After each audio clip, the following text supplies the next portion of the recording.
7. Roll call, please. All right. Lynn Teresa. Here. Dave Gary. Here. Corey Ford. Here. Larry Lees. Scott Randolph. Present. Mercedes Hewitt. And before we do anything further, why don't we just take a moment to welcome Mercedes to the committee. She is taking over for Mr. Shelton as the representative for the city of Watsonville community, residents. So welcome. And with that, good luck. And with that, Dave, you want to lead us in the pledge?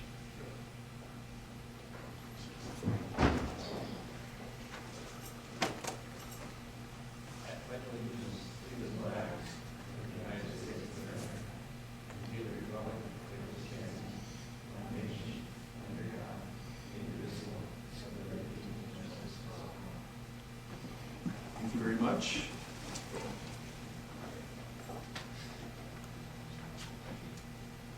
Okay, so first object on the, or item on the agenda are presentations and oral communications. This is the time set aside for members of the general public to address the Watsonville Airport Advisory Committee on any item that's not on the agenda, which is within the subject matter jurisdiction of the committee. No action or discussion shall be taken on any item presented, except that any committee members may respond to statements made or questions asked, or may ask questions for clarification. All matters of an administrative nature will be referred to staff. All matters relating to Watsonville Airport Advisory, the Watsonville Airport Advisory Committee will be noted in the minutes and may be scheduled for discussion at a future meeting or refer to staff for clarification and report. Any committee member may place matters brought up under oral communications on a future agenda. All speakers are asked to announce their name and address in order to obtain an accurate record for the minutes. I also should mention that anybody who wishes to address items that are on the agenda may do so at the time that those matters are called up for discussion. Is there anybody in the audience that wishes to address the committee?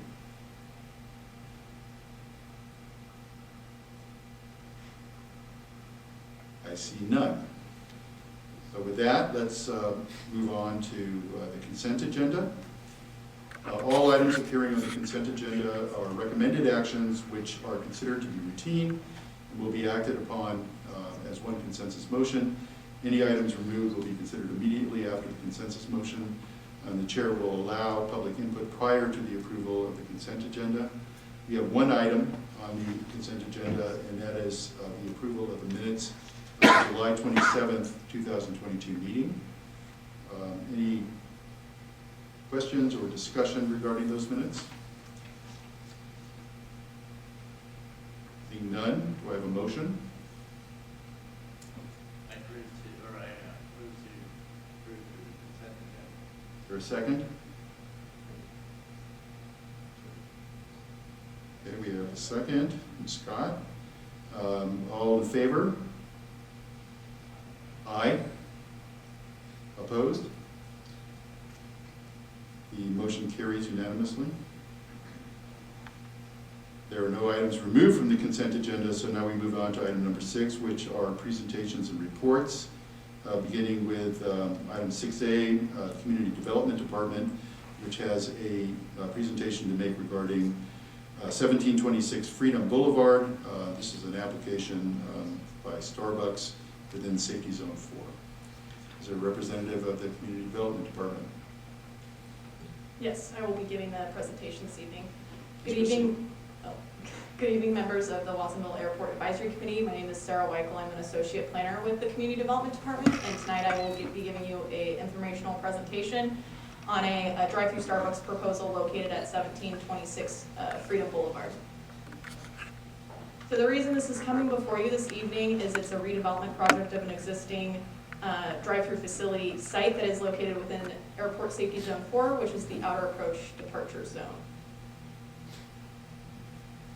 The existing use is a approximately 1,400 square foot drive-through restaurant facility. So as you can see on your screen, this is an aerial site plan that shows that, again, this business has been in operation as a drive-through facility. According to our records in this community development department, it was originally approved in, I believe it was 1987 as an Arby's. It's currently being operated as a drive-through Mexican restaurant. As you can see, there's parking under a canopy area and then a drive-through lane where there's entry off of Freedom Boulevard and then exiting back onto Freedom Boulevard. And then this is the existing street view. It is from April 2021, but it's a single-story commercial building that's, again, operating as a drive-through facility. And in terms of the proposed uses, this is the proposed site plan from the applicant.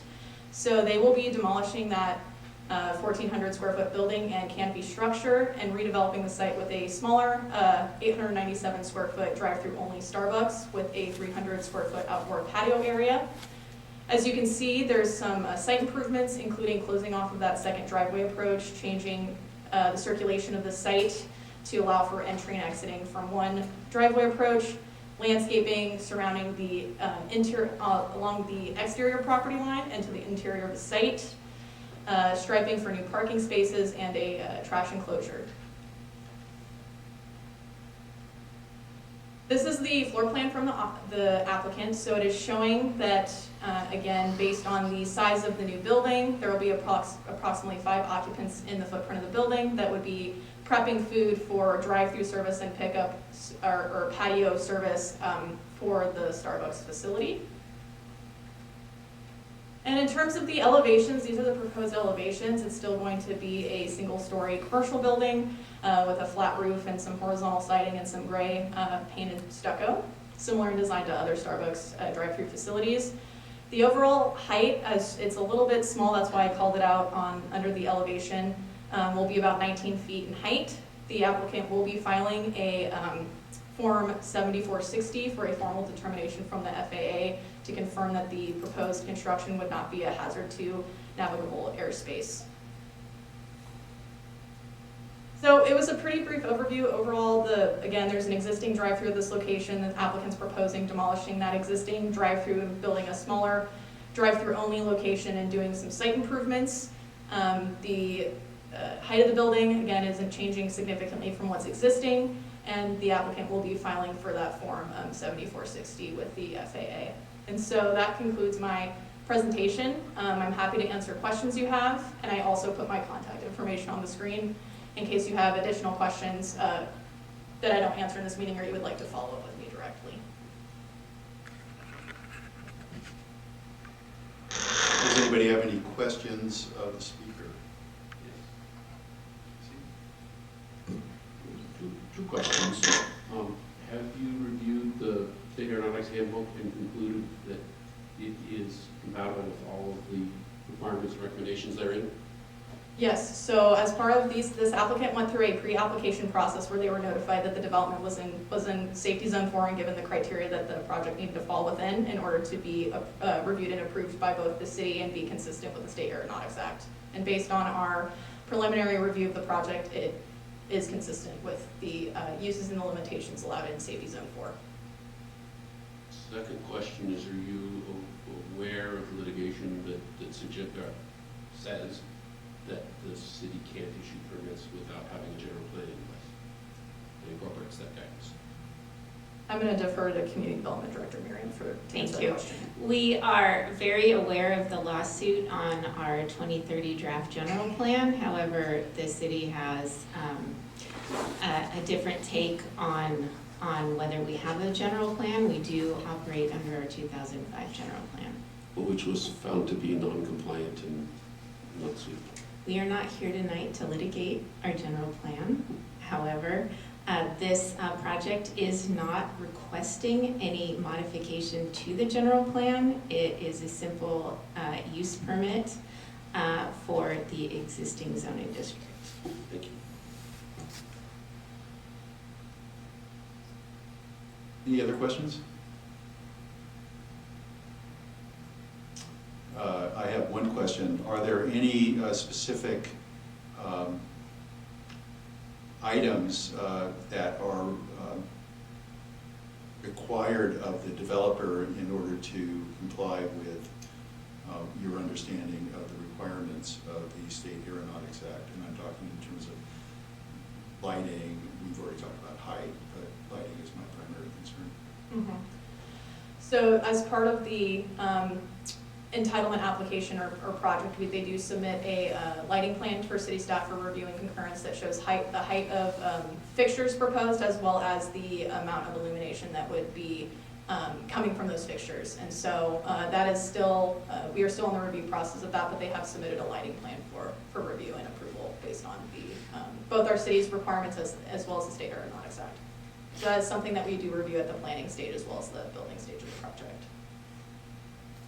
For the record, the lawsuit referred to by the planning director, community development director, is the suit brought by the Watsonville Pilots Association, and it challenges a specific approval that has occurred in the city under CEQA grounds, but also raises a separate count regarding the ability of the city to approve any projects, which means any permits, including the permit such as the one we're discussing here today,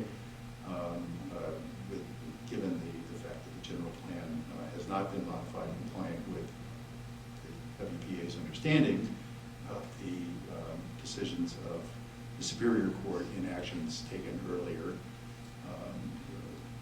but several years ago, and determined in favor of the Watsonville Pilots Association's position regarding what must be included in the general plan.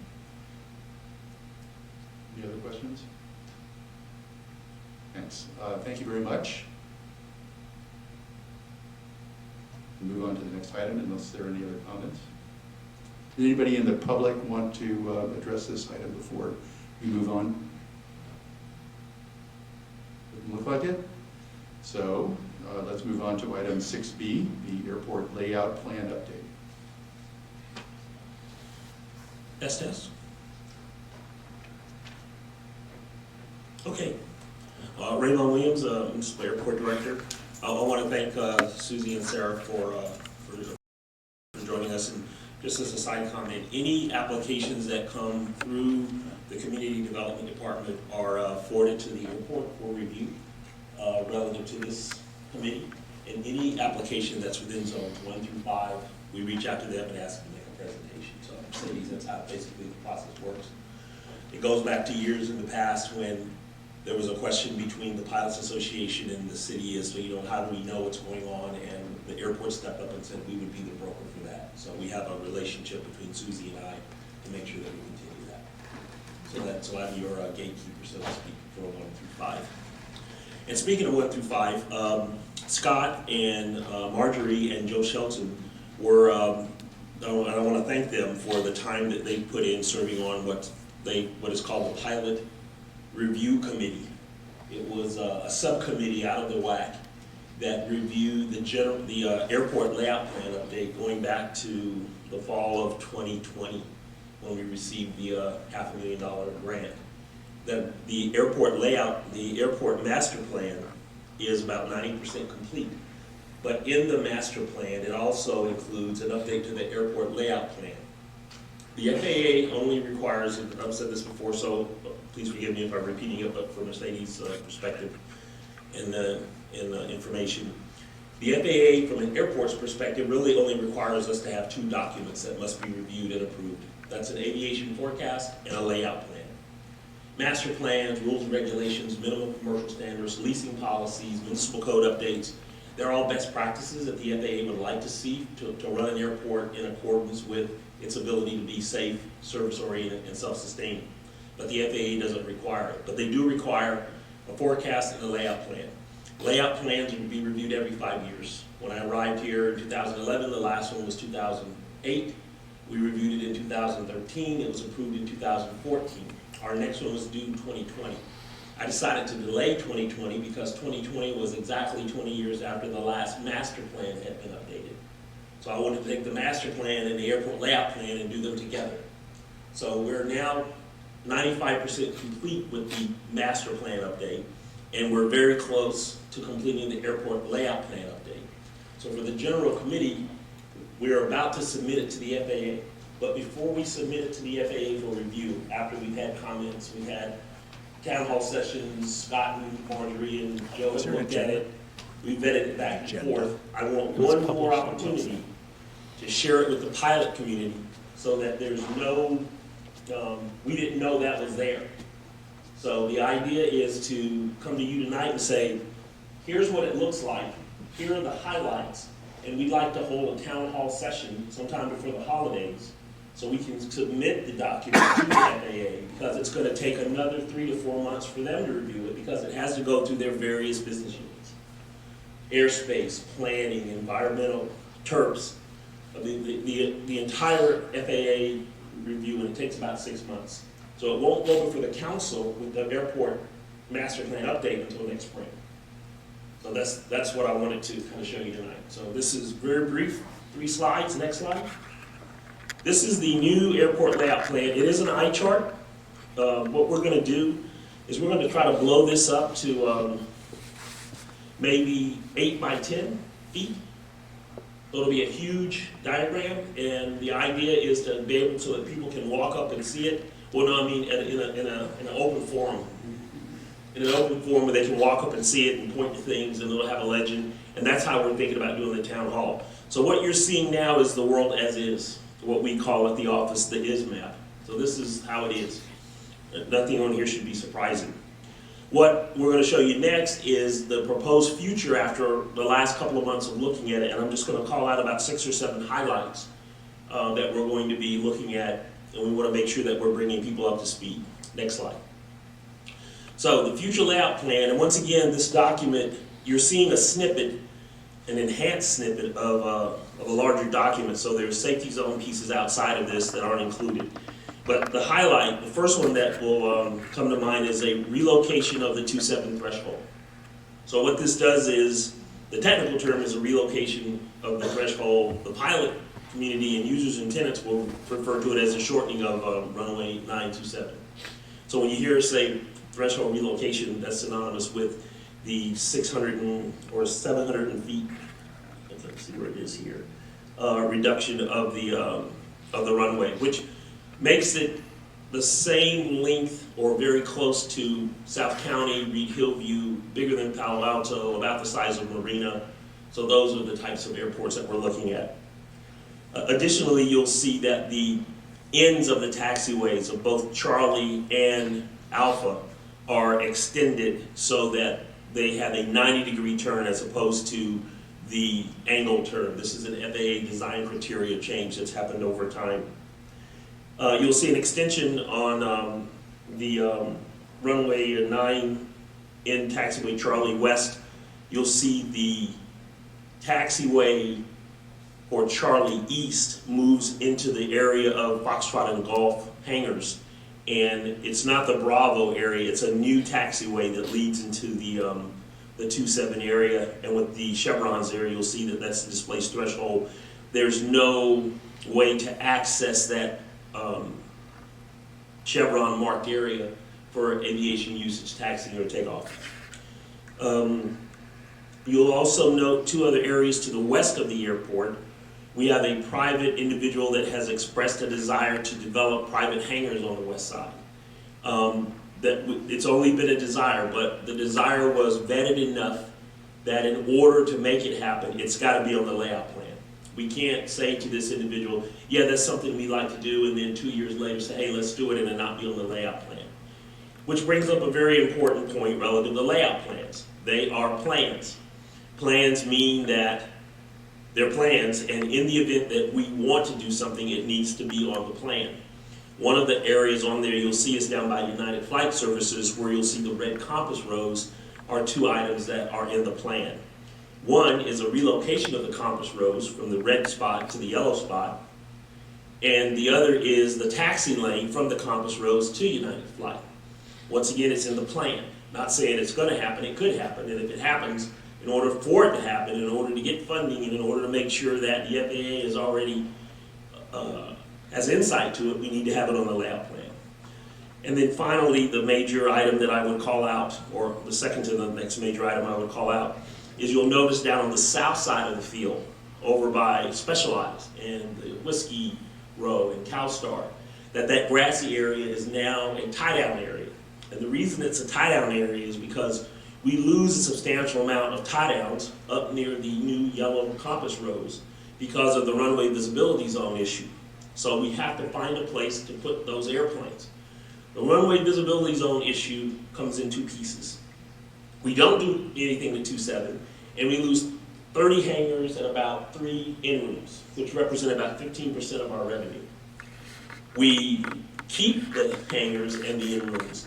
We have to find a home for 28 tie-down spots. We've been able to find a home for those 28 tie-down spots with the opportunity to have a few more tie-down spots.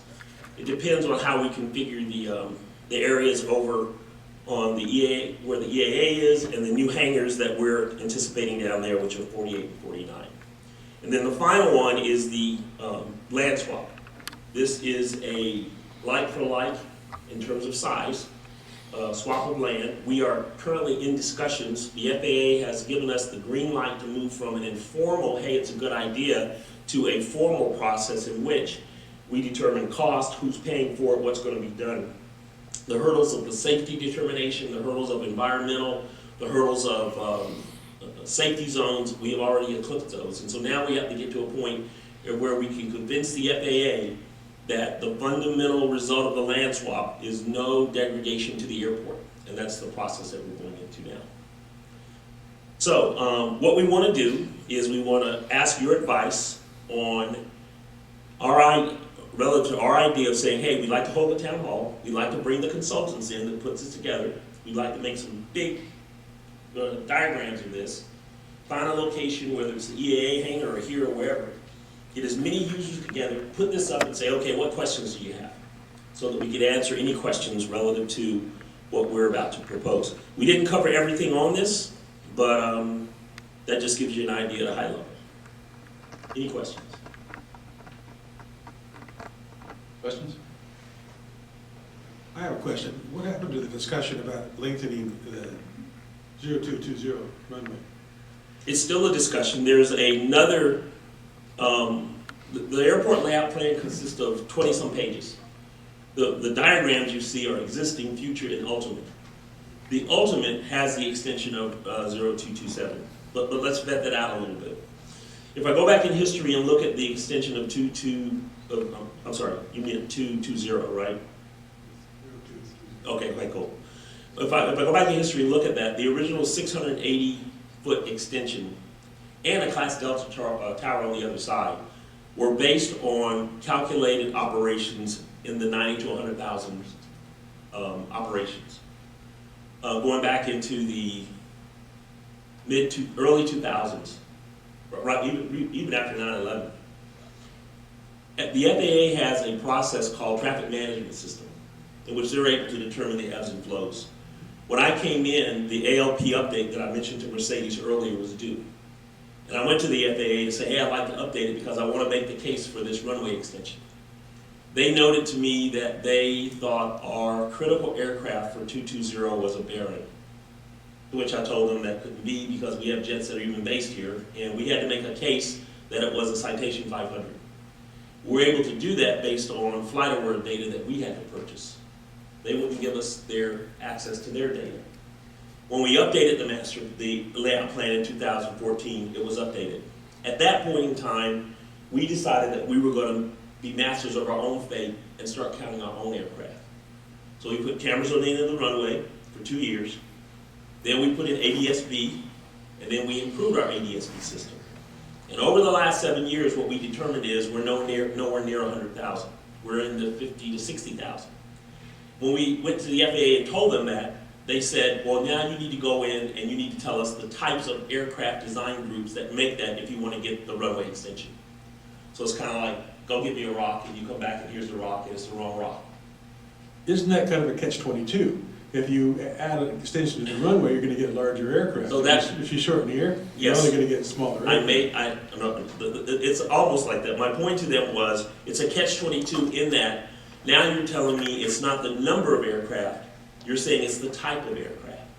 And they said, yes. So in order to get this extension, you need to have a certain number of aircraft within the design group, because there was one year which we had 1,400 jet operations, but we had 1,400 jet operations that were the same type of jet, which was basically the 500 series, which is a reason why you don't see Falcons and Challengers here at Watsonville, because they can't get in the hangars. That's why one of the reasons Granite left. They couldn't get their next aircraft in the corporate hangars. So as time goes on, we begin to realize that it's going to be very difficult to make the request for the 680 feet. So we changed our plan. We went to the Caltrans. Caltrans has a system called CASP, which is the California Aviation System Plan. And lo and behold, it said that 3 airports on the Central Coast need 5,000-foot runways. Hollister has one, Salinas has one, Watsonville doesn't. We went to them and asked them, and they said, you got to go to the FAA and get your design group. After all the work that we've done, we've only been able to find a design group criteria, and Scott was aware of this, and so was Marjorie and Joe. Our design criteria aircraft for the primary runway is a King Air 350. Based on that, the chances of us getting a longer runway are now on the ultimate side instead of the future side. And until we can get enough jet operations and design group criteria aircraft that meet that number, we're going to stay at 4,501 feet. Long answer to a short question, but I want to make sure you understand it's not something that we just make up. No, I understand, but same thing, if you don't extend the runway, you don't build a hangar, you know, build it and they will come kind of thing. They don't, but the FAA made it very clear to me we don't subscribe to that. You're going to have, we would have to demonstrate, and we tried this. We went to the jet pilots. We started with Mark and Ken, and when Foster was here and Miyasaka, we talked to them about their jet operations. If we could figure out what would be the types of things that would bring more jet aircraft here, and the reality is, NetJets and ExoJets, we do have those flights here. But they are charter flights, and they aren't corporate flight departments that leave like Driscoll's and Wellpick and Cal Giant. We just don't have enough of those operations. So the next question is, in this plan, do we have any contingencies for ETOLs? Yes. So so one of the plans that we have in the ultimate is vertiports. So the idea is, how do we configure for vertiports? If we get to a situation where we have Joby-type aircraft that need to come to Watsonville because of its location in Highway 1, because of the fact that the factory is here, can we be ready for that? The downside, we've been told, is our weather. So we're going to have, especially in the early years, because we're not going to see the proliferation of VTOL aircraft from a user perspective, where the user arrives at the terminal, walks through the terminal, has his iPad or has her iPhone, the vehicle is there, they get in it, and they head to Oakland.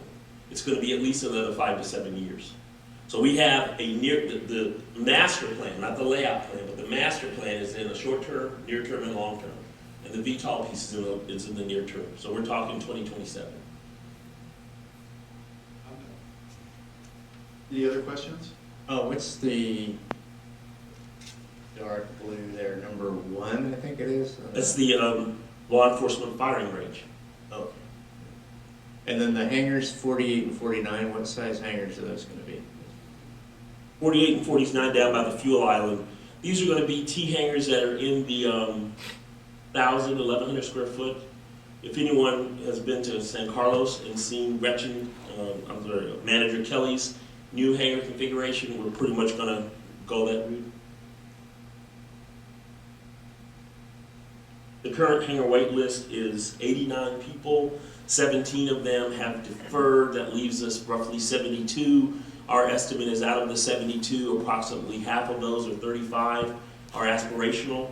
The other half of those numbers show we could get an aircraft within a year. There's about a third of those that could put a plane in there right now, because they'd either move from a tie-down and move into the hangar, or they have an aircraft at another field and they'd be willing to come over. And there's a taxiway to the end of 27 in the Chevron area. What's that used for? That won't be used for. That will be it'll be a service area, but it will not be a taxiway for aircraft. Because if you're in 19,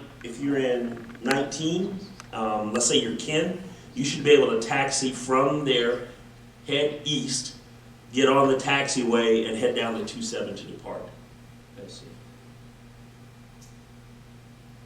And if we had a tower, we could get 27 full length back. It depends. If you had a tower, if you had a tower, the tower to get 27 full length back would have to be manned 24 hours. No, I don't think that's correct. I think it would have to be used only when the tower is active. When you have a runway visibility issue, it's gotta be manned 24 hours. Because they have to be able, we had this discussion. Yeah, and I remember it, and the conclusion was you couldn't use the runway for departures without the tower being there, but not that the tower had to be there 24/7. Okay, well, I will check into that again. The challenge will be this. I mean, at this moment it's moot because we haven't got a tower Well, anyway. yeah, but let's just vet it out though. Let's say that the tower is there. There is no one in it. There is an instruction that you can't use it. We have that NOTAM right now, and people take off on 27. But that's a different problem.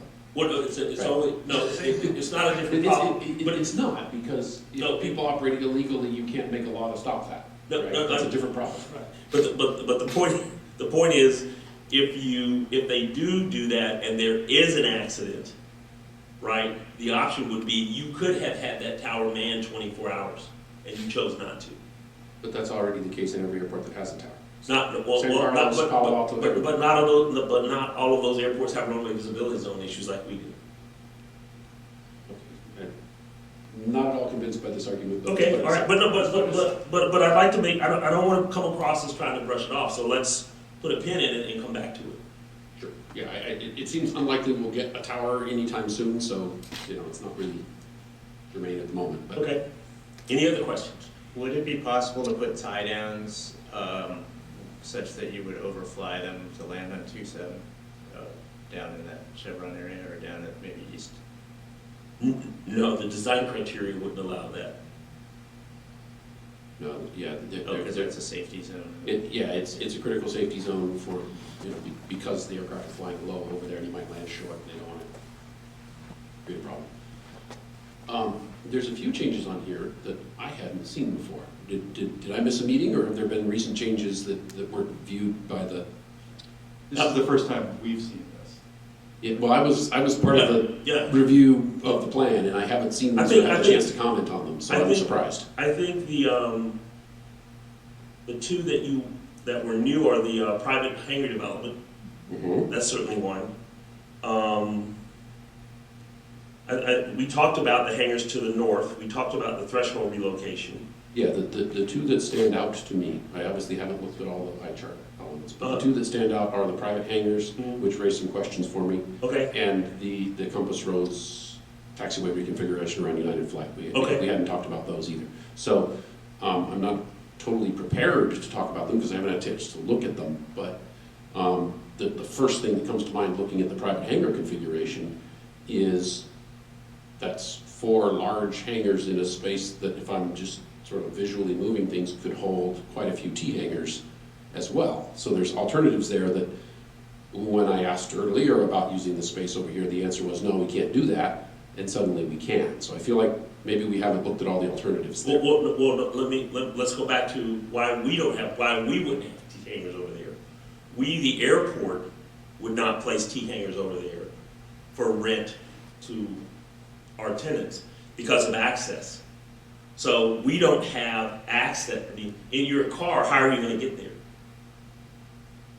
Ooh, I don't see a solution to that problem for the private hangars either. He's got to figure that out. He's got to figure that out. Or she's got to figure that out. We're leasing them the ground. We're not doing anything else but leasing that individual that ground. The infrastructure, the utilities, the permits, the power, the access, being landlocked. That's all it'll be. Okay, there is in fact a dirt road that runs along that area through the parachute. No. He can't have a service. The airport layout plan does not allow him to have a service road on the field to get there. He's going to have to come in through Nordic Naturals. Which is fine, but my point stands. I'm kind of getting caught by surprise. No. What I'm trying to do is I'm trying to say we didn't change our perspective with you on that. The question that you posed then was, can we have T-hangars over there? And our answer was, we wouldn't put T-hangars over there because it would not be to the benefit of the airport from a regular person that has a T-hanger. I mean, we're not gonna, I mean, how? Well, the presumption behind that assertion is there's no solution to getting access, which. No, there is a solution to getting access. The solution to getting access is working with Nordic Naturals to get access to that. Which the airport could do. I don't know what the terms of that would be, No, but it's possible. No, well, the point, the challenge with that is, if we do that, I don't want to have Nordic, I don't want to have an agreement.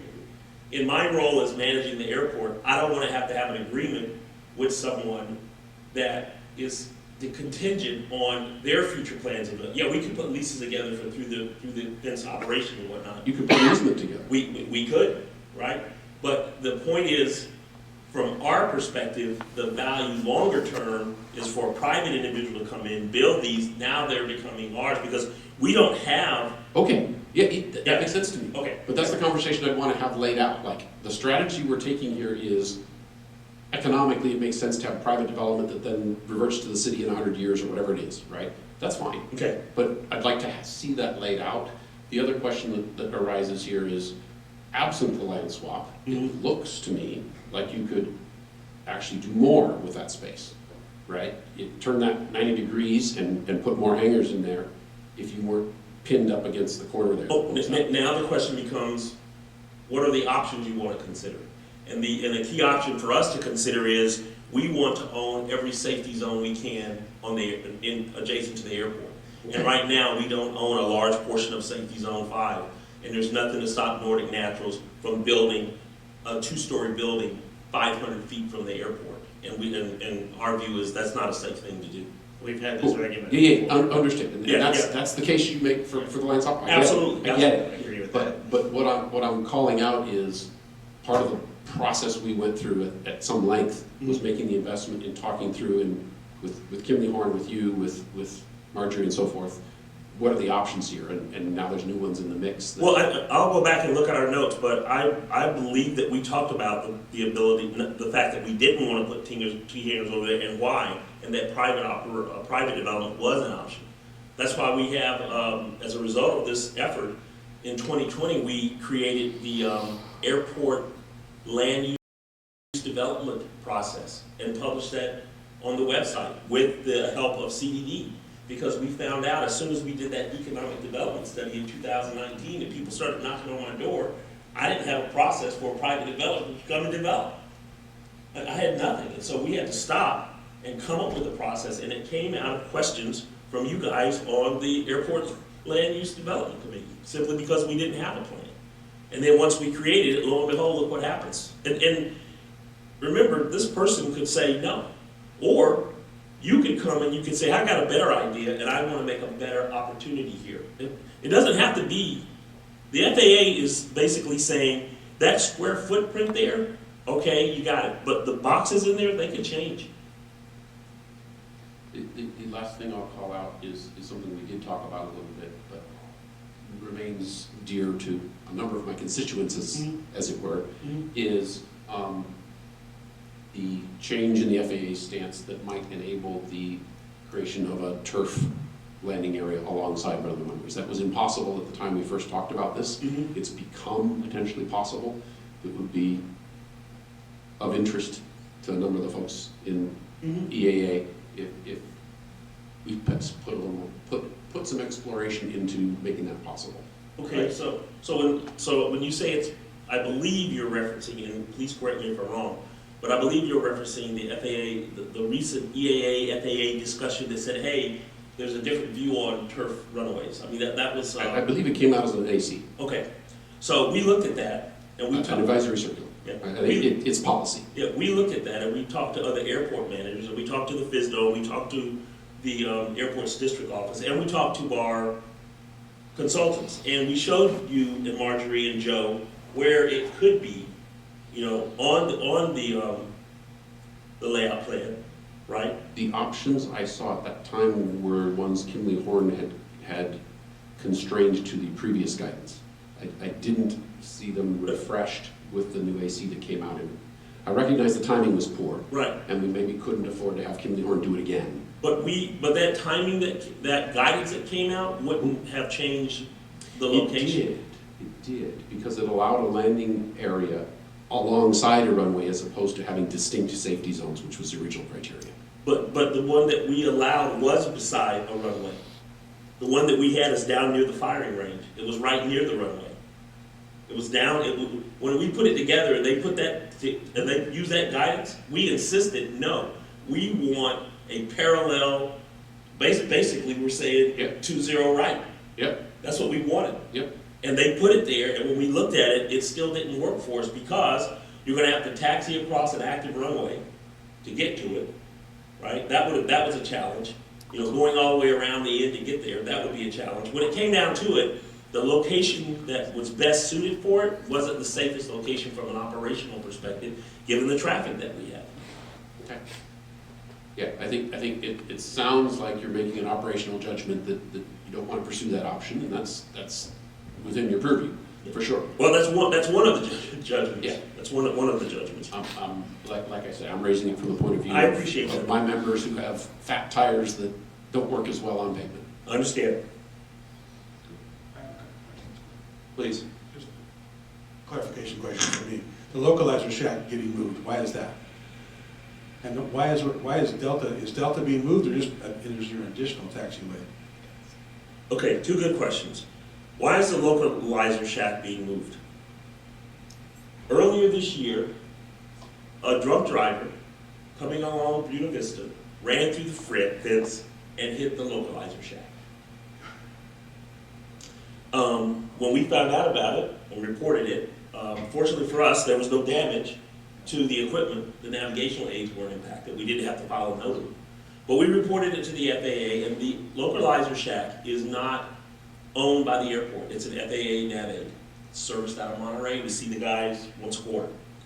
They showed up and they said, well, Rayvon, we got news for you. Your airport is part of the VMON. We're going to make it part of VMON, the VOR Minimum Operational Network. Years ago, you may recall, I asked everyone to comment on Salinas being part of that network, and we got a lot of comments on that, and it worked well. Now they're saying, we want your localizer shack to be a high-altitude DME. And we had it in the plan for 2027, 2025, 2027. But now since your shack's been hit, we're gonna move you to the top of the list. And it can't be there. No, only for high, not that you and I could use as an approach, only for high altitude reference. It's a DME point for high altitude reference. It's not gonna be on any approach charge, because that was my first question, is, oh, and now do we have a localizer DME? Nope, you don't have that, your chart's not gonna be changed. Scott, we can talk about it later, but they're not gonna do it. I went through that with them, they're not gonna do it. So that's why the localizer shack was moved. On their dime. And not only on their dime, they paid for half of the tar plant study this year. So, how about Delta?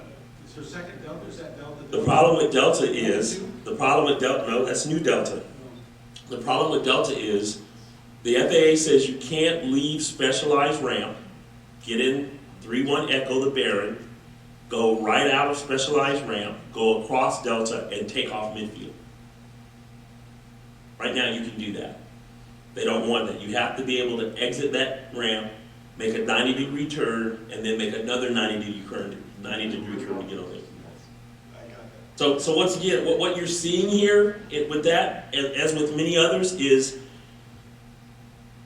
just as years ago, when you were instructing at Watsonville, and you had a primary student, and you were going down the taxiway, and you were pointing out the directional signs, and you fly over to Salinas, or Palo Alto, and they'd be totally different because we never changed our sign. Regulations change over time, and we're basically looking at an airport that in its heyday in the 50s and 60s might have been state of the art. I mean, remember, we just went from Bassies to Pappies 3 years ago. So you're seeing changes that for the longest we just got used to, put up with, and now some of them are being implemented. And I wish it wasn't during my watch, but it is, so there you go. Well, that makes sense. Now you wouldn't have somebody coming head on, exiting the runway at the same time somebody's coming out of the ramp. That's probably the reason. Any other questions? The land swap, it looks like we're only getting the area that's in safety zone 5.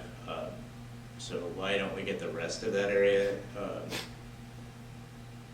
Seems like, yeah, maybe it's equal land-wise, but it's not equal in usability.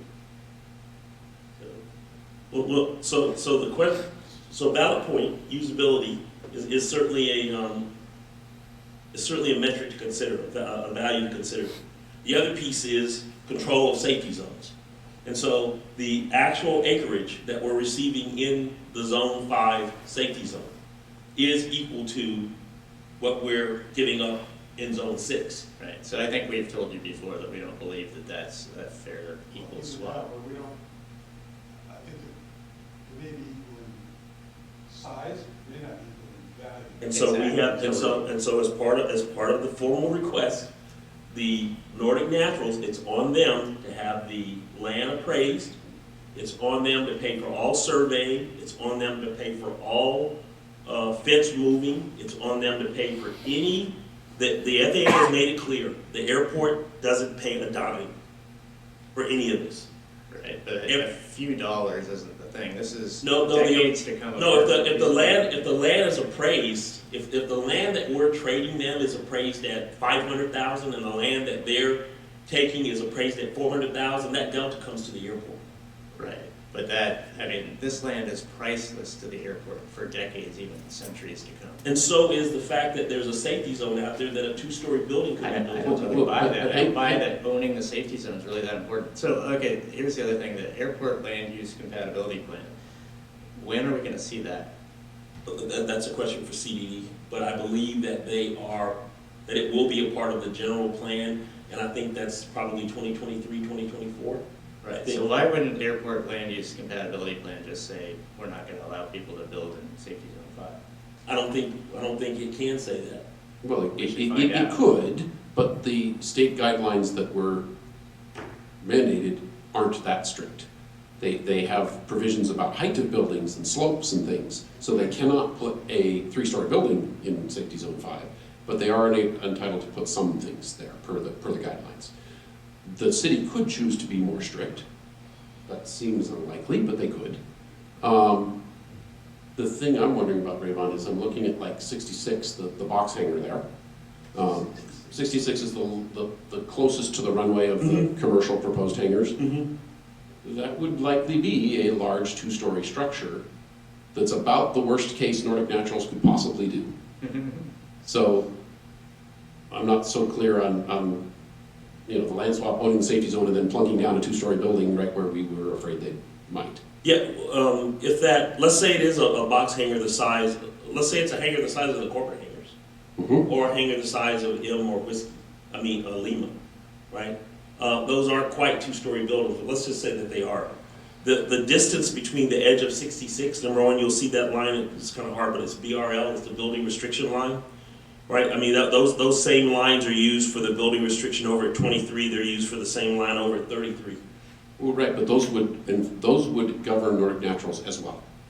Well, the Nordic Naturals building, if they build it on their property, it's going to be even closer to the runway. Well, no, they're bound by the restriction zone as well, right? The ownership of land doesn't come into play when you talk about the building, the BRL on the current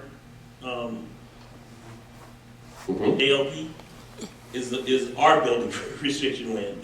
They have a safety zone that runs close to the runway, and it's not restricted by the BRL, that's ours, it's restricted by Part 77. So Part 77 defines a slope that goes out a certain distance from the middle of the runway and then goes up. And the way that slope works is they can build a 2-story building right at the edge of that slope that's closer to the runway than these hangars are. But they can't if the airport land use compatibility plan says they Well, can't. yeah, that's true. If they I had, mean, why would we give up land in order to get something when we could just write the airport land use compatibility plan? I repeat the same answer that we've said since 2018, the value of having that safety zone there and being able to establish a fortress, a fence around the airport that prevents intrusion, incursion, whatever you want to talk about, we believe is a valuable thing to have. Right, but there may be other ways to get that without. I don't doubt that there are other ways, but I think we should pursue those before we talk about land swap. I'd like to see a land swap not on this plan. Can we get the ultimate plan also? Let me see what that is. we don't have that here, but we can make that available to you. The question, Ravon, is as we think about presenting this to the pilots, I can imagine a pretty simple 2D diagram showing like, here's the runway, here's the slope, here's what Nordic Naturals could build, here's where this hangar would be, that would kind of answer that question that you were describing. We will provide that to all of you because that was produced for CDD 5 years ago. Cool. So it's an easy thing. It shows the whole slope, the whole 9 yards. Yeah. We've done I can sketch it on a napkin if you, but if you've already got it, you've already got it. already got it. Perfect. Your point is that it's not very buildable, right? That it would be hard for the, I mean, it would be expensive. No, my point is I think Ravon was making the case to me that the proposed commercial hangar is not as bad as what Nordic Naturals could build in accordance with the handbook. And just illustrating that point, I think, would help people understand his rationale. Okay, but if there's a slope there, then they have to do a lot of work to build something that close on that slope. So maybe it's unlikely, maybe it's unlikely they would build there anyway. Okay, but I think if I may, and we certainly will provide you the. What we'll do is we'll just provide you the whole 11 by 17 set, and you can look at it. I mean, just keep in mind there's a lot of obstructions and wind tees and all like this, but we can provide you the total ALP drawing set. We would ask that it's not public yet, so we would ask that you just keep it to yourselves, don't share it yet. Because it's not public yet, we're still working with it. What we want to do is, I'm coming to you guys right now to say, okay, we'd like to get everyone together so we can have this type of discussion with Kimley Horn before we go evaluate it. Is that something that you believe has value? Because you don't have to think it has value, then we won't do it. Yeah, at least. Well, I think, is there a consensus that it has value? Absolutely. Okay, Okay. that answers your question. I have to say, this is public if this is being shown here in this meeting. No, it's the other set he's talking The about. other set isn't, yeah, but this is. Yeah. Anybody else have any questions? Mercedes, any questions? Guys, Glenn, Dave, you done? Real quick, 52, what size hangar is that? Over there on the north side, or northeast? Oh, yeah, I see what you're talking about. It's a large, large corporate hangar, probably 5,000 square feet. So you could put a Gulfstream in there potentially. Yeah, once again, we had an individual years ago come to us and wanted to put 2 C-30s over there for cargo, right? And so we said, fine, right? We had a spot over there, but it was on them. And so we just have to have a place. The boxes could be moved around. The idea of these numbers is they weren't picked willy-nilly, they were picked on projected forecast and, what would happen as we begin to move forward. This is also an opportunity, Glenn, for the vertiports. Because we could get access through the communities going in through Lone Pine in that area, or also through Birchwood, but we haven't looked at that yet. Or did you have any questions? Yes, if everybody else is done. Just a few for clarification, just to make sure I understood some of the discussion earlier. If the land swap did not occur, looking at the proposed area for the private corporate hangar development, would it be possible to access or develop access to that area using the land that the airport currently owns into this corporate area? I just want to be clear that the land swap would preclude something that is otherwise possible. No, it is possible. It would be a challenge because having access to that area via a service road to get from one end of the field to the other would be a challenge. What's the challenge? Well, the challenge is, number one, there is a limitation on vehicular travel within the runway safety area, the object-free area. Those lines that you see with the small The ROFA is a runway object-free area, then there's a taxi lane object-free area, and there is a restriction on vehicles moving in those areas. So it's not as simple as, you'll see on the other side, if you look at the east side, you don't see those lines, right? And you have those challenges on the other side. But they're not insurmountable, they're just challenges. Well, no, they're insurmountable if they are in those lines and it's against design criteria. I mean, a lot of the things that we see here, when we look at it as pilots, don't consider design criteria, which requires distances, safety zones, turning arcs, things of that nature. We don't see them because we don't live in that world. This is a designer discussion. But what we can do is, during the town hall, those are valid questions, and I would certainly defer them to the professional consultants and designers so they can call chapter and verses of what they are. Yeah, I would appreciate it if they would actually be prepared to address that Sure. issue, because I think it's going to come up. Oh yeah, no, I'm not. The goal for me here is to try to bring this before you guys, get your approval, and then we're going to set that time for them to come. So are some of those things grandfathered in, is that what you're saying? That they were built before this design criteria was established? I'm sorry, say again? Some of the things on the, say, south side of 2220 where vehicles might travel, are those grandfathered in because they were designed? No, it's not a grandfathering thing. It's, if you look at the blue buildings down on the south side or down at the bottom of this, you don't see all of the restricted line areas. They're outside of that. It's not a grandfather thing. That's how it's built. One additional question.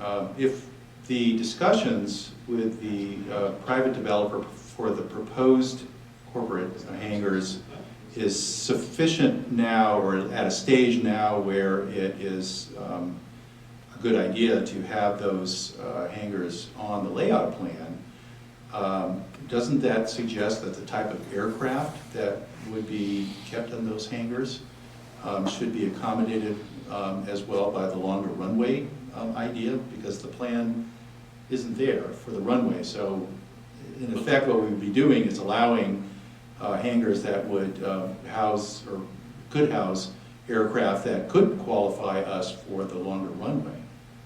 The longer runway, as Raymond was pointing out, is in the ultimate configuration. So there's another sheet that is on a, presumably 10-year out time frame, and it is on there. Okay, that's all because my concern is that it wasn't here, and that as a consequence, it would be precluded. But the size of the hangar doesn't indicate that they're going to be larger aircraft. It suggests it. Or it suggests, or as this private developer has noted, it also suggests the ability to have community hangars. And that is what this individual has said, is that, I could have, the hangar problem you have, I could solve it. I can get together with my friends and we can have community hangars. So, I mean, the FAA and the design criteria and the consultant didn't look at this as those are going to be Gulfstream hangars. Because if they had, if you'll notice the taxiway that leads to it, that taxiway is nowhere near the design group criteria for a Gulfstream, right? Nor is the turning radius for those. There's no way this is going to be corporate alley over here. And when we were talking to the individual, we made that clear, right? Because we weren't. I mean, if you expand that taxiway to allow Gulfstreams or Challengers, you're changing that whole configuration on Charlotte because it can't support them. And that's a point that Aaron had made to you guys earlier. Once you start turning these knobs, it's the law of unintended consequences. Because you think you can do that, yeah, that makes sense, but you don't consider this. And so, as we went through this, we made it extremely clear to this individual what they were getting into. So that implies why we don't want to be giving away good land. Right, because there's land over there that we're swapping away that could potentially be used for corporate, for large aircraft. I'd also like to point out that Stockton is often used for low-cost storage of aircraft and maintenance, whereas Watsonville could probably compete in that market for Silicon Valley airplanes, the fly out of San Jose. I think Watsonville is probably even closer than Stockton. All right, so the goal, Ori, and just a point towards you is, I think we can get this thing produced and get it together in a week. We would like to do something before Thanksgiving, between I've been there now. I'm old. So, Community meeting Yeah. for Thanksgiving? No, it's the award. I think that's, well, this is just a bad time of year. I understand. Because we're compressing I into understand. holidays. Thanksgiving's a holiday. I'm not even gonna be here until after Thanksgiving. But I don't know about anybody else. I'm not the key So my- consideration. But, I mean, if it's possible to go a week or so after, we can go early December. My thought is, here's what I'm trying to avoid. Once we ship it off to the FAA for their review, and it goes to the business unit, then I can't go and pull it back. I want to get that clock started, because what I'm doing is, I'm literally burning a candle at both ends. What's going on here is as this ALP and master plan is being completed, we have already started a sequel update. So the FAA plays for the NEPA, the National Environmental Quality Act. In order for this master plan and airport layout plan to be accepted by the people at the city and become a requirement for the next 20 years, it has to have a sequel study. We started the sequel study in September. It's a 6 to 7 month study. If I can get CEQA done by next spring and have the layout plan approved, then we're coming into the spring of 2023 with an official document that we can move forward. That's the ultimate goal. So if I can get a town hall, at least people, whether they like it or not, at least they say, okay, well, we know what is coming, right? And please understand, there's a concept called pen and ink. It's an FAA ability to go into a layout plan and change it, even though it's been approved. So if we put this together and all of a sudden the land swap falls apart and it doesn't happen, and we want to do something else, we have to go to the FAA and institute a pen and ink change. We'll do it. so my question to the committee is, do you have an opinion about having this town hall scheduled for Thanksgiving or after? Yes. I don't want to be the person responsible for that decision because I'm not going to be here before I that. say after, So early December? early December, first week of December. That makes sense to me. The other recommendation I would make is ship or make available a preview set so people can look ahead of time, come with their questions, so they're not seeing it for the first time. We'll most likely put it on the web. The other thing is, who in the hell designed that run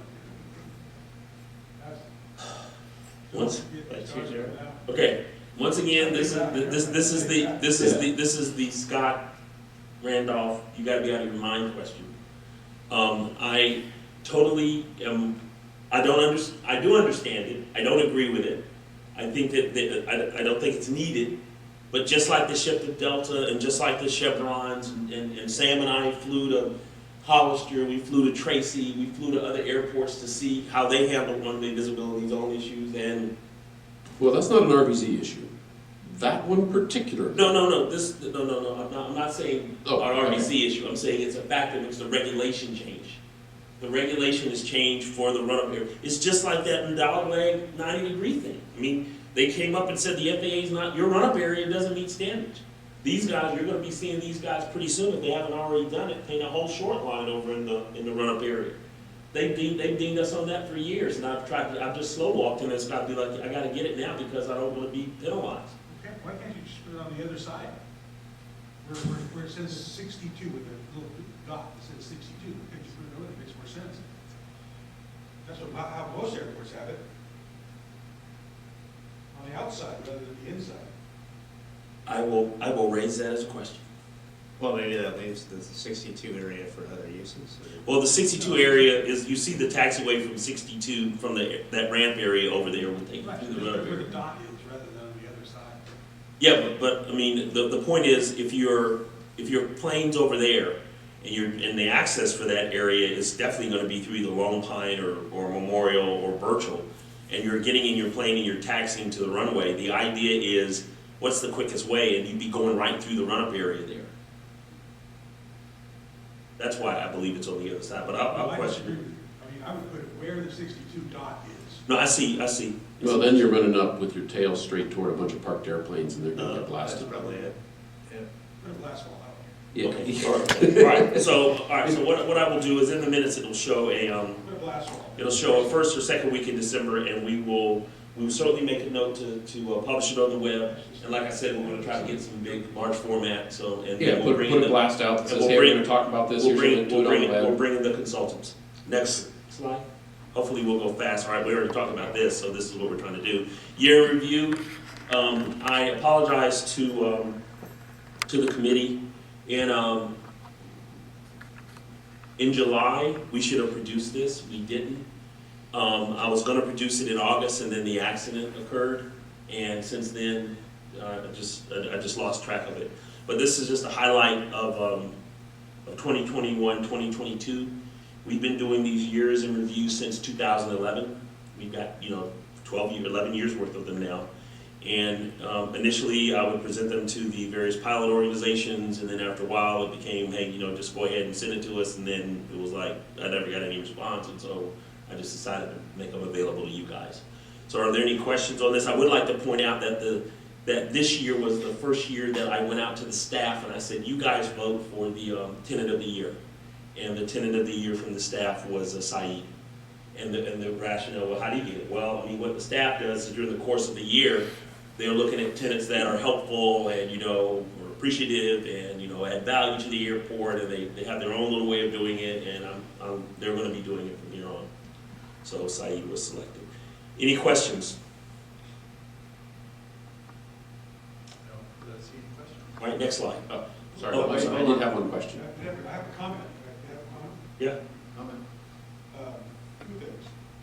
I would praise whoever's in charge of the fourth grade service. I think that was Alex, right? It sure wasn't me.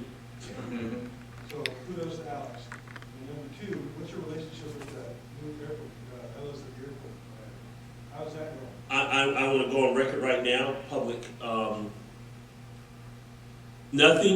No truer statement has been made that you can't judge a book by its cover. When Ms. APAC presented her package, business plan and income sheets, balance sheet, it was a mess. Numbers didn't add up.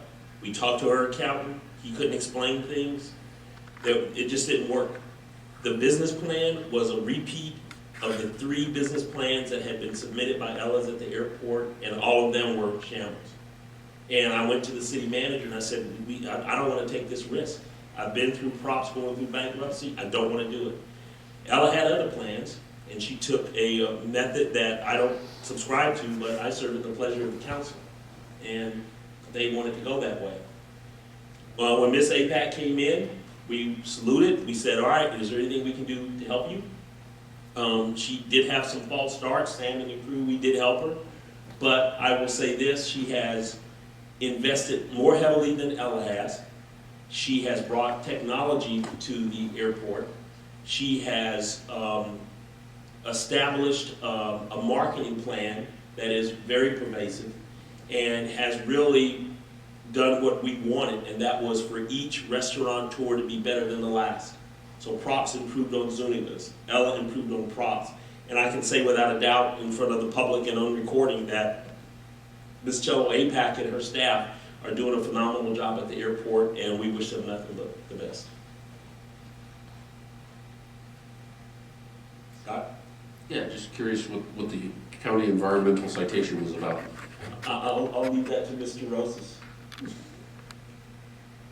had Oh, are you talking about, when you say the citation, you're Oh, talking, lights number 2. he's talking about the, which one? County The Department. low Oh, light. that's the fuel, Carlos, on the low lights. The fuel island? county environmental citation, as Ray mentioned, I don't know. There's a little button over there. Okay. As Raymond mentioned earlier, regulations constantly change. So in the past few years, a lot of the regulations governing the fuel infrastructure at the site weren't up to code. So when we get monthly inspections, yearly inspections, biannual, triannual on the underground tanks and fuel infrastructure, and we just got citations, and we had to bring everything up to code. What were the citations for? It's just on infrastructure, for example, the new fuel dispensers. We had the fuel filters outside. New regulations requires that they be enclosed, so in case an aircraft loses control, crashes into it, there's not a fuel leak outside of the dispenser. So with the new dispensers, we were able to install them inside the dispensers. Okay, that makes sense, thank you. Yeah, I was secondary just containment. concerned that there was a leak or Oh, something. no, nothing like that. It was just all bringing everything up to code. Okay. Yep. And that's what he means by infrastructure. So how people look at things, I mean, what about the fuel rack? Yeah, the loading rack that we use to top off, get fuel from the ground into the trucks, it has no secondary containment. When it was installed or upgraded in 1998, code didn't require it. So that's something that we're working to address. Okay, that makes sense, and thank you very much for that, Sam. Yeah. Thanks. Any other questions? Okay, Let's next move on slide. to the report. Okay, so looking ahead, master plan update, infrastructure, we're going to be working the security update, we'll talk more about that. We're going to continue to reduce the airport's carbon footprint. You saw the charges at the field. Our fund balance is, we thought it was going to be at the 350, we thought it was going to begin at $350,000. We'll see in the financial report that we're less than that because of our CEQA commitment. Our 5-year, we've got to start an environmental review, and so just real briefly, I had a discussion with Ori and Ryan from Watsonville Pilots Association some months ago regarding the threshold, and the idea was, well, when do you think this could happen? And the point was, it's not tomorrow. So if you're looking at the runway 27 threshold, when would it happen? And you've seen that. We've got to go through an environmental challenge, and it's either going to be a CADX or an EA, and that could be either 1 year or 2 years. And then after that, it's a year to design it, and then after that, it's going to be another year or two before construction starts. So we're looking at something in 2027, 2028. This is not it's not imminent, so to speak.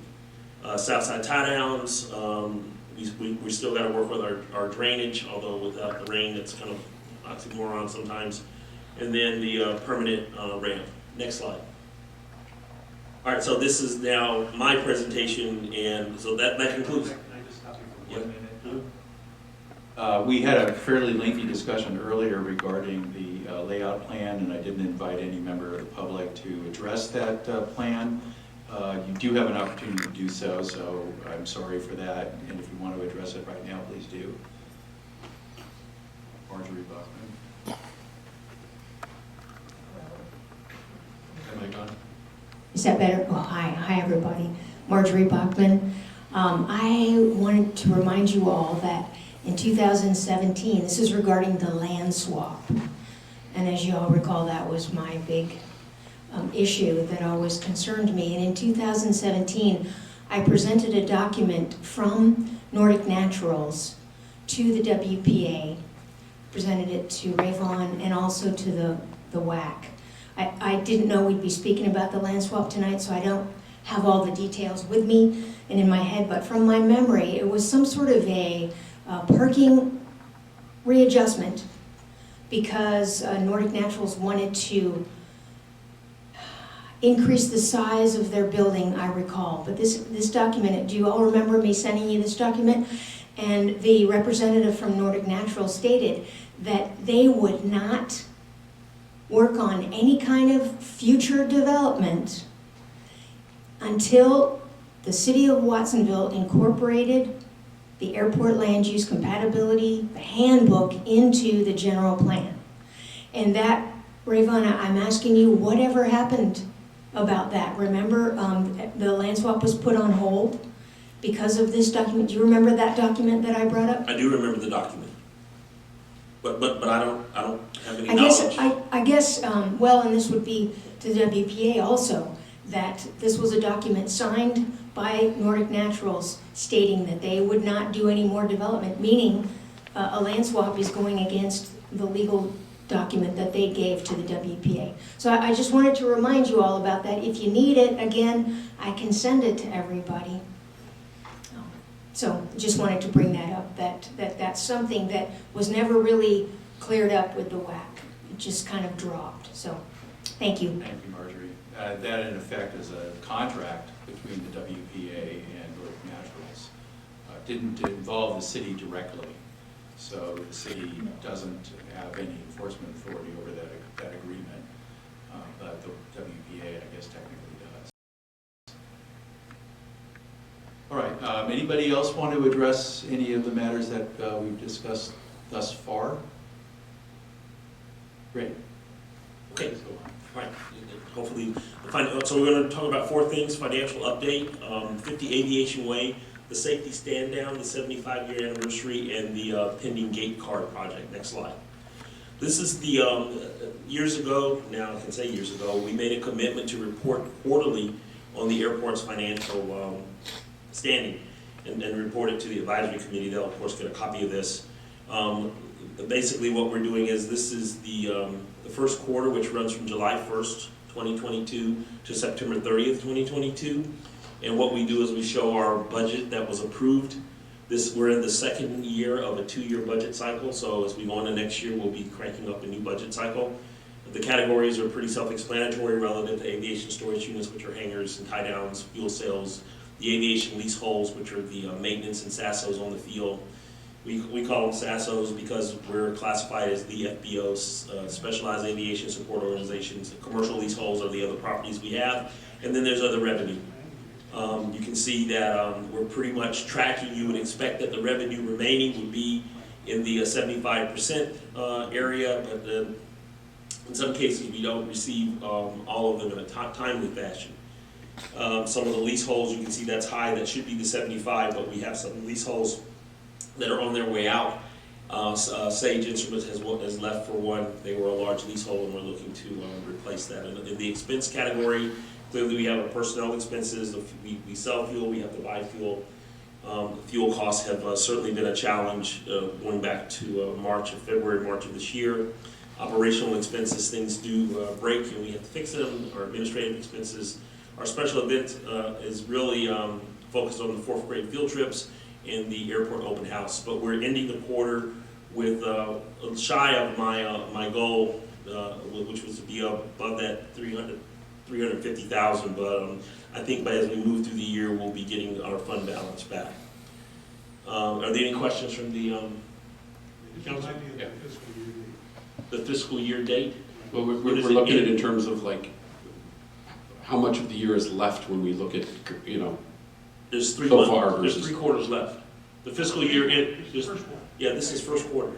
okay. The quarter begins July 1st, 2022 and ends September, right? So we got 3 quarters to go. We don't remember that. That's okay. So, yeah, that'd be awesome to just like note it on the slide even for interpretation. Oh, okay, all right. That's a yeah. We're too close to the middle.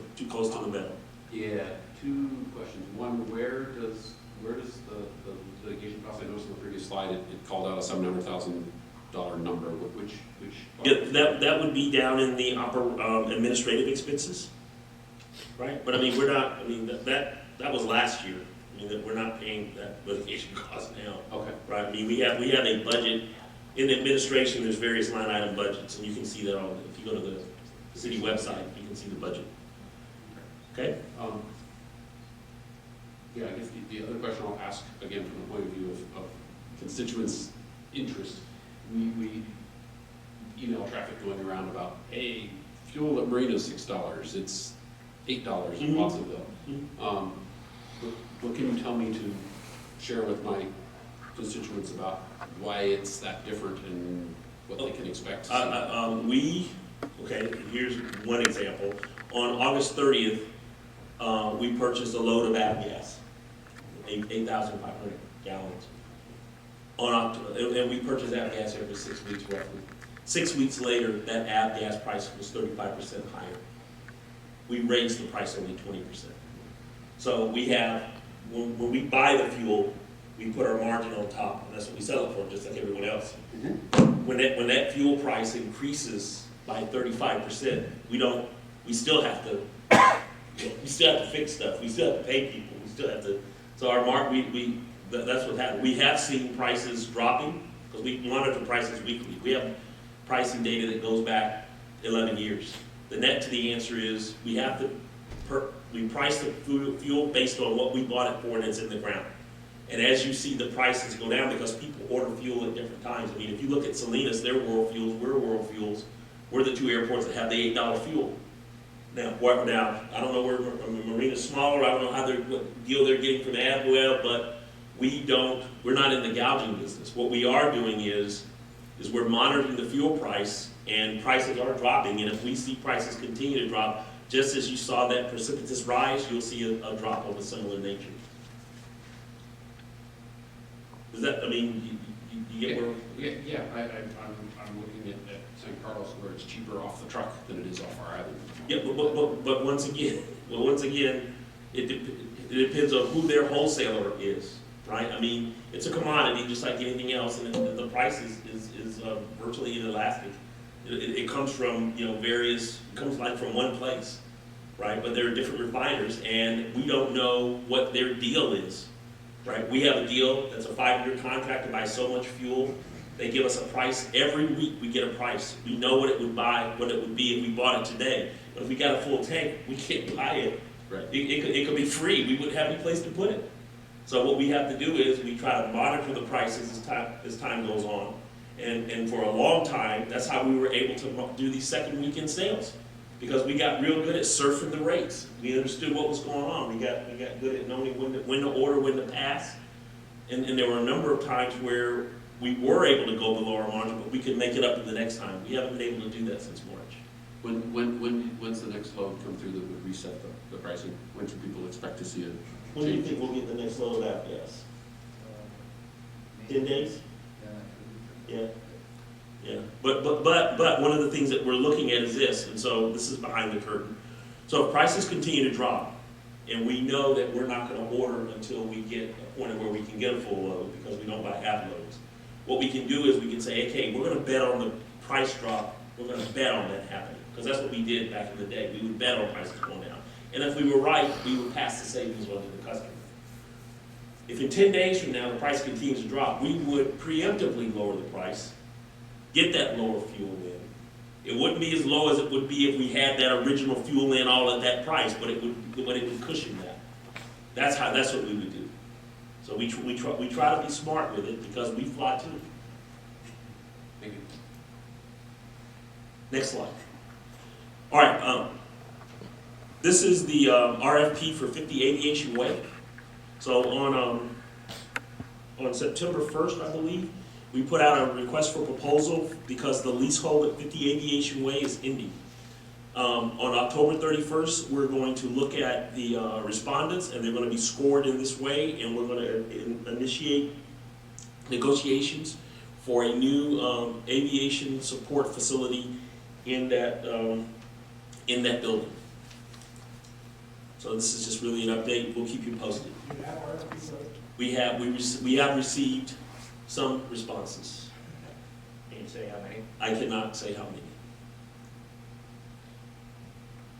Okay, next slide. Or any questions on that?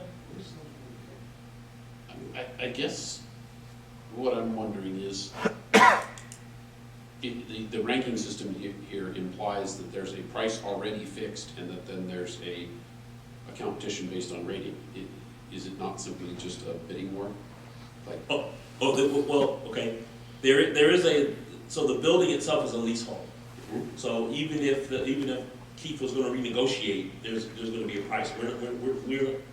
It's going to be an aviation unit, and it's going to have the same leasehold rate that the other leaseholds that are that type of business have. We're trying to promote aviation. So they're going to come in, and there's going to be, here's the building, and this is the rate. the rate is set. Yeah, I mean, but it's going to be a competitive rate that they get if they were anybody else. The competing part is the value they bring. What are you going to do that the other ones aren't doing? That's what we want. We want someone to come in. That's what we're trying to say in the RFP. Can someone come in with something new? If all of them come in and they're still legacy, then they're still legacy. But we would like something new. But we don't know what new is until we see it. What is the last bullet there? Analysis of proposed lease rate. Yeah, well, what we're going to do is we know what the rate is, right? They're going to propose a rate, and we're going to look at it. If their rate's higher than ours, then we're going to say, wait a minute, your rate is higher than the rate we would discuss.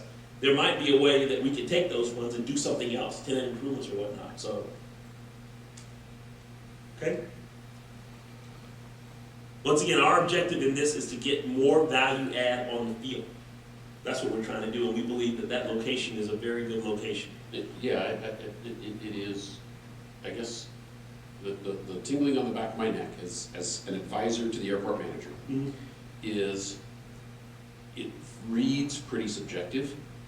Be careful not to get into a place where it could look like somebody's like giving something away to get the deal kind of thing. Okay, first of all, the city property. The people that are gonna be reviewing this, the review team, it's the city risk management officer and CDD and one airport person. So it's not gonna be Raymond's friend came in. Right? As a matter of fact, I would. Yeah, I'm not suggesting that I think it would be. Well, that you're one of, well, thank you. Any other questions? Next slide. Safety stand down. So some of you have seen the email message that was sent to your constituents requesting that, hey, the FAA has come, the FSDO and the FAST team has come to the airport and say, we would like to hold a safety stand down at Watsonville. And we have said, we'd love you to hold it, but it's yours to hold because we don't control airspace. So the FAST team manager should be back now. She has asked for a handful of people to meet with her to determine what this would look like. So it's a meeting for the meeting. The meeting is supposed to happen in the winter of 2022. Right now, John Thornton, the DPE on the field, is one of the lead people driving it. This is just an FYI for you. Next slide. I want to say it looks like on Friday of this week, I'm going to have an opportunity to have a brief discussion with representatives from the WPA, EAA, and the 99s. And we're just going to lay out, hey, what would a 75th anniversary celebration, what do we think it could look like? No idea, but the airport, as small as we are, and the struggles we go through just to put on the airport open house, it's just like we got to figure out a better way of doing this. And I can't, in all good conscience, be at the helm at 75 years and we not do something. But we can't. We don't want to take the responsibility of being the ones that did the only thing without reaching out to the community. And so hopefully by the time we meet again, we'll have something, and I'm looking forward to that. Any questions? Anybody in the audience want to volunteer to join us? There you go. Never fails. Next slide. Field access. So this the calendar keeps shifting on us because of grants and challenges, but we are bringing a more stringent and more refined and more secure access to the field in the summer of 2023. The grant processing, the grant application goes in the end of this week. We're working with City IT to leverage their gates at the Water Resource Center, the police station, the city motor pool, to come up with a card-based two-factor authentication scenario. That's what we're looking at. We want, before we commit to that, we're going to hold a survey to try to get an idea of what tenants are thinking relative to the access methodologies, and you just got to stay tuned. But we're making progress. What's the risk profile that motivates TUFAC, right? TUFAC is used in industry for sensitive assets that are pretty catastrophic if they're accessed. Well, I would tell you it's a pretty high burden. I would tell you that there's some people out there that think that their assets that are on the ramp are pretty high access. Then I have multiple locks on mine. I'm just repeating some things. Okay. TUFAC seems over the top and I understand. burdensome. I understand. Any other questions? Does any member of the public want to address any of the items in the director's report? Now is the time to do so. Could you explain? Can you come up to the podium, please? All right. That mic is hot. My name's Todd Whiteside. I'm a tenant in one of the hangars and a semi-active pilot here. But I don't. When you talk about two-factor authentication. You put your card and then they text you a code. Yeah, you'd have to have a card and your cell phone and and then a code or something along those lines. Well, that's one way. I mean, what we're looking at is you'd have a card and a 4-digit PIN. You personally would have Yeah. one separate, okay, that makes sense. That's one iteration. Share my time between here and Concord, and Concord's got a card, which works fine. I mean, the issue is, my wife's a co-owner in the airplane and keeps some of her stuff in my hangar, and do I get a card for her, do I loan her my card? Right, my kids come to the airport to help me change oil, and yeah, yeah. Thank you. Okay. Anybody else? Okay. All right, next slide. That concludes the presentation that I have. I do have one item that's one of my supplemental slides. If I can just show that. It was, I neglected to add this, but it goes back to the April meeting. If you could go to the next slide. So you'll recall in the April meeting, we had the discussion about the flyovers. And one more, it's a bill slide. And we went through this subcommittee with Glenn and Dave. We met, we had a beer, we talked about what could be done. The Waac tasked the staff to investigate. We talked to AOPA, we talked to EAA. EAA came back. They referenced they had stuff on their website. They understood the issue. They were very helpful. They helped us craft some words, but we don't own these words. These are your words, but we would sign off on these words. It's okay with us to share this.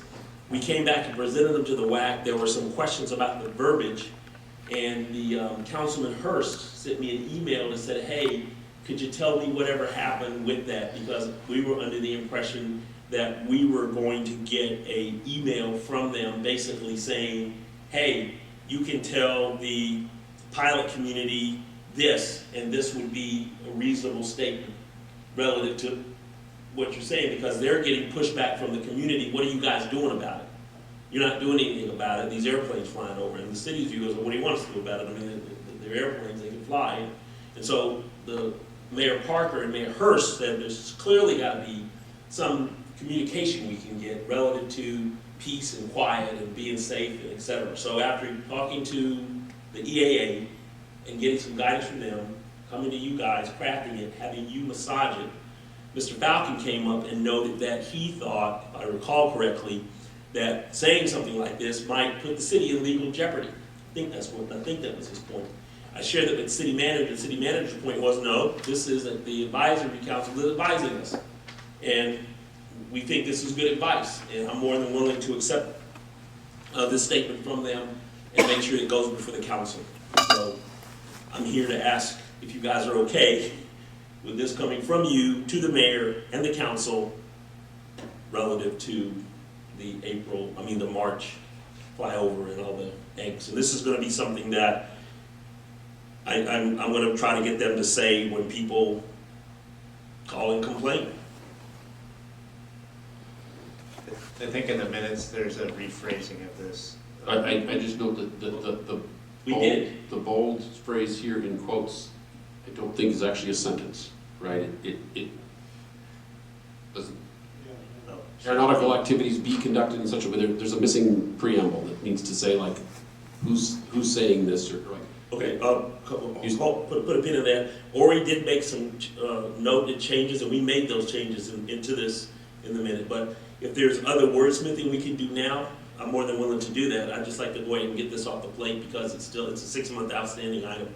Yeah, I don't see anything objectionable. I just don't know what it's saying, right? That if the city council will adopt a motion saying what? I don't think that they are. This is a communication from the advisory committee to the mayor and Councilman Hurst to their question of, hey guys, what can we tell our constituents about these airplanes? Because we don't think the pilots are listening to us. And my comment to them was, that's not true. You know, the advisory council did listen. They have heard. They did task staff to go out, and we did vet this, and we believe that this is a reasonable statement. So if there's a way to wordsmith it that you're comfortable with, I'm more than happy to do that. I'm just trying to I'm just saying that my grammar teacher would tell me this is not a sentence. Okay, You get a sentence. there you go. Put should in front of That, Then you get the should or the shall question. Right. May. well, or is it the city requests of the pilots that aeronautical activities be conducted? It can be whatever you want it to be. I'm just trying to be able to make sure that we have the following. An event happened, the community was in an uproar, there was no coming together, it got people riled up.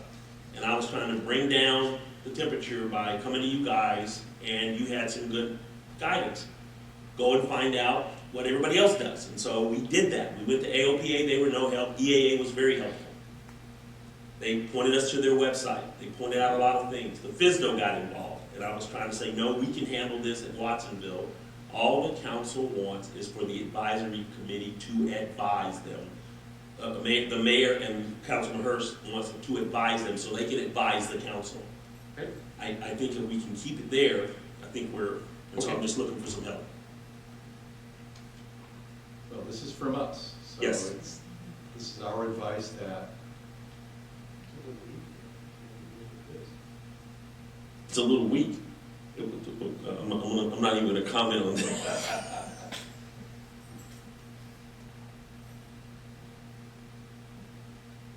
Just as a point, this was the last time we spoke about this, and it was brought before you, the changes that were requested were made to this.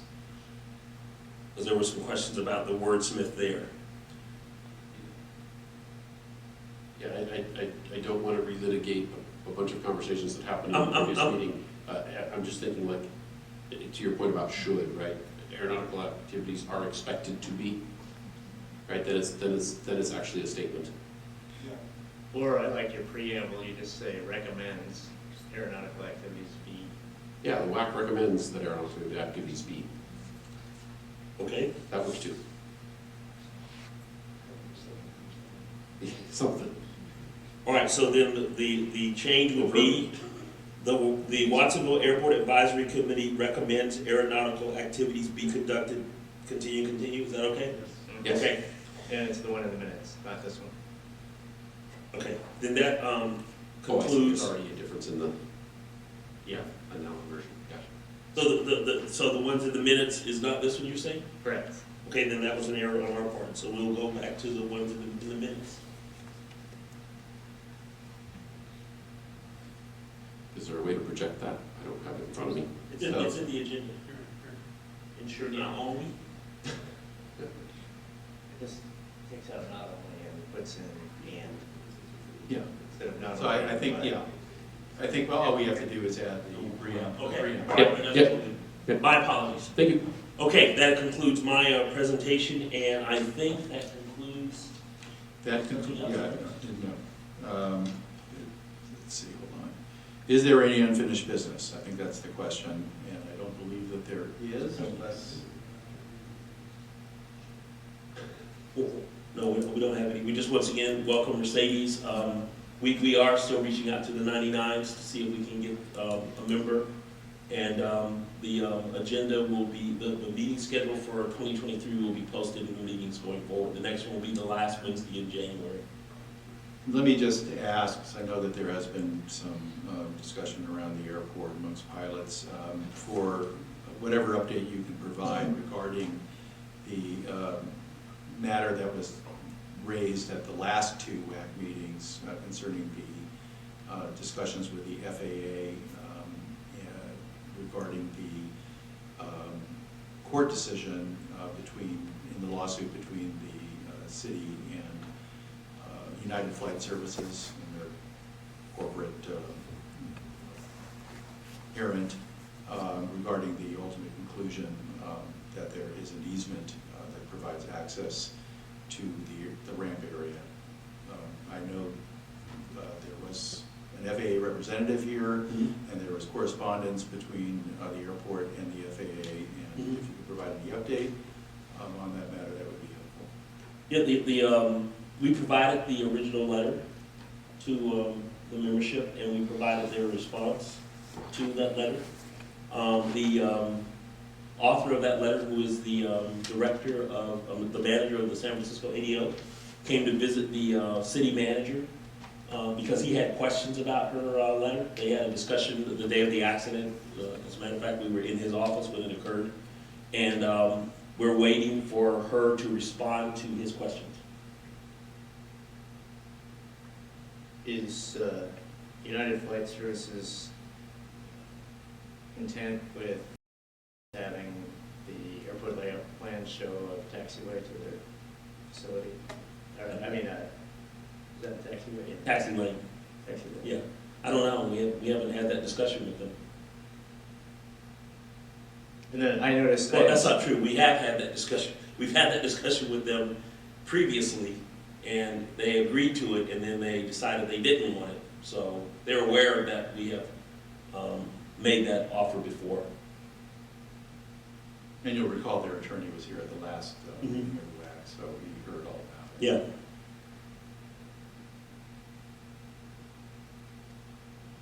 That's it? That's all I have. Oh, I was going to say real quick, some things didn't make the minutes. I didn't make a note of it at the time, but I made a suggestion at that time of maybe some kind of access through the fence to their property so that they wouldn't have to go across the ramp. I guess maybe that is That- possible. That discussion was held during the, a discussion relative to an alternative access through the fence with United Flight was held in previous discussions before the litigation occurred, and we couldn't come to a conclusion on that.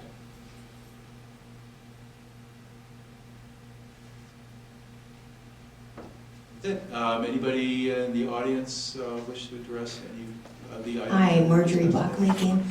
One question, have the FAA lawyers determined that Watsonville is in non-compliance because of the eastern easement to the UFS leasehold?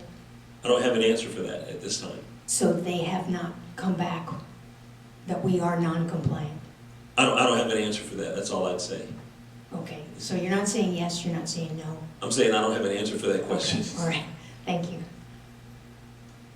Oh, one more unfinished thing. Are we still going to do a tour of Mark Natural? I'm still trying. They're willing to do that. It's just a matter of when you guys, when we can get all your schedules together. They basically come back and said, yeah, let us know when they can get together, and I haven't been able to pull that string and make that happen. So I'll keep trying. Right. Any new business that anybody wants to add to the discussion tonight or to a future agenda? I see none. I hear none. So I think that brings us to the next item, which is adjournment. Thank you.